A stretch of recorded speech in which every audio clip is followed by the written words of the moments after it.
ఈ కూలీ ఇక్కడ లేకుండా చేసి ఉపాధి హామీ చట్టం లేకుండా చేసి అక్కడ వెట్టి చాకిరి కోసమో లేదా ఇంకొక రకంగా చేసే కుట్రలో భాగమే ఈరోజు రామ్జీ ఉపాధి హామీ చట్టం అని ఈ సందర్భంగా తెలియజేస్తా ఉన్నాను.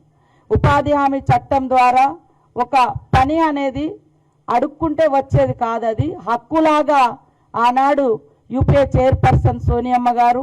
మరి ప్రధానమంత్రి మన్మోహన్ సింగ్ గారు, ఇలా రాజు సార్ లాంటి మేధావులు,